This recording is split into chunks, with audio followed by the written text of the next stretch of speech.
What's good, guys? Welcome back to Ron's Rise. Welcome back to the channel and welcome back to another video where Maserati just dropped a bomb on us. We finally have all the specs for the new Maserati MC20 supercar engine and pictures of it as well, and it is damn beautiful. Now, the MC20 actually releases on September 9th, which is just 2 months away, and we were supposed to see it back in May, but due to the pandemic, it got pushed back a couple of months because of that. We have the Ghibli hybrid that's going to be debuting also in a couple of weeks here. So now we're getting a look at what Maserati can do when they ditch the Ferrari powertrain and do a Maserati Modena Marquis introduced powertrain, and this is it.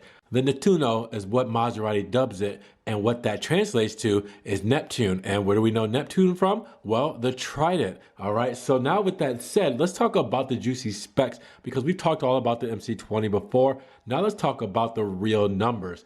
It is a twin turbo 3-liter V6. It weighs less than 220 kilograms or 485 pounds.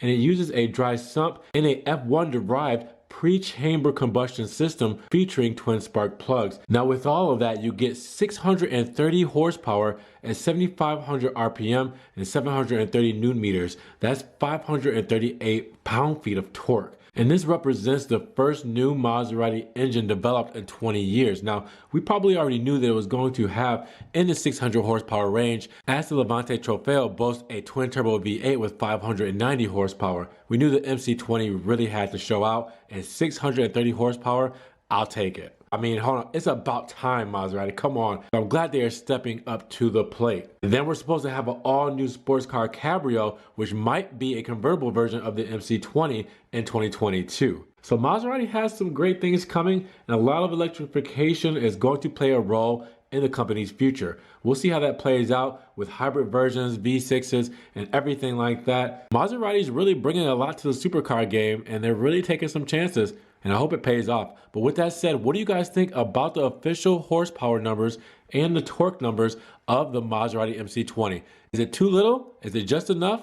Or does it need more? Did you expect more? I want to know down in the comments below. And what do you guys think about this engine? I think it's absolutely gorgeous. But with that said, let me know down in the comments below your thoughts on the MC20 engine. Now, with that said, make sure you like the video, give it a thumbs up. That helps get it up in the rankings. More people can see it, and we can have a bigger discussion on the MC20 engine. And with that said, also check the links down below if you want to help further support the channel. A one-time link donation for my PayPal. You guys can donate $1 or $2 to the channel if you like. You can also check out the Patreon where you can become a monthly subscriber, or Ron's Rise merch, stickers, t-shirts, tank tops, everything like that. Make sure you check out the Ron's Rise merch, and you can follow me on social media, Facebook, Snapchat, Instagram, everything there. See what I'm posting, Maserati, Ferrari, and Alfa Romeo, even if it doesn't make it here to the channel. Now make sure you subscribe, but click that notification bell so you can get these videos straight to your inbox as soon as they come out. Guys, it's been a blessing. You guys take care, have a great day, be safe, and we will talk to you guys in the next Ron's Rise video. Peace.